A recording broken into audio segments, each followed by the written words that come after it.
नमस्कार, मैं हूं ओम त्रिवेदी और आप देख रहे हैं प्रदेश 22 न्यूज, खबरों की तह तक। बहन और भाइयों, सदियों तक विदेशी आक्रांताओं ने भारत भूमि को पवित्र करने के लिए सारे यत्न किए, सारे षड्यंत्र किए। आस्था के प्रतीकों को तोड़ा गया, अपमानित किया गया, आस्था खंडित हुई, लेकिन श्रद्धा डिगी नहीं, वो अविचल रही। 1947 में जब देश आजाद हुआ, तब भी हर भारतवासी के मन में एक तमन्ना थी कि भारत को आजादी का मतलब गुलामी के इन सभी चिन्हों को समाप्त करके हमें राजनीतिक आजादी के साथ साथ सांस्कृतिक आजादी भी प्राप्त होगी, हमारे मान बिंदुओं की भी पुनर्स्थापना का कार्य होगा। लेकिन अयोध्या को तब भी उपेक्षित कर दिया गया। 1949 में जब राम भक्तों ने एक प्रयास किया कि रामलला भी आजादी के साथ विराजमान हो, तो मूर्ति हटाने का हुक्म जारी हो गया और फिर कहा गया कि मामला शांत करो, मामला शांत करो। लेकिन भक्तों ने कहा कि कोई मूर्ति को अयोध्या में राम जन्मभूमि से हटा नहीं सकता। एक ही संकल्प था तब भी, रामलला हम आएंगे, मंदिर वहीं बनाएंगे।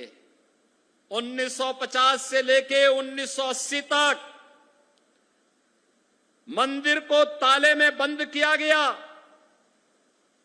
86 तक ये स्थिति बनी रही।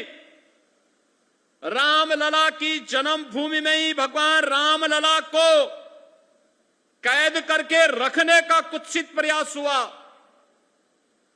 कौन वे लोग थे जो आस्था को इस कदर कैद करने का काम कर रहे थे?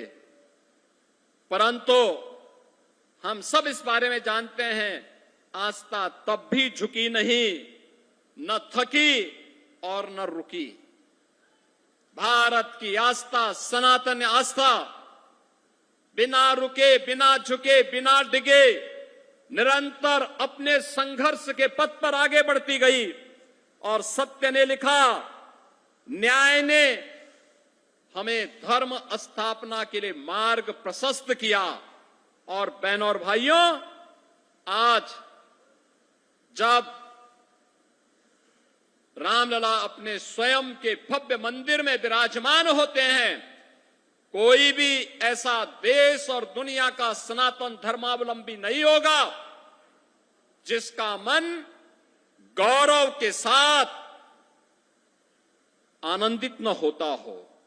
हर सनातन धर्मावलंबी गौरव से आनंदित होता है कि हमारे पूर्वजों का संकल्प पूरा हुआ।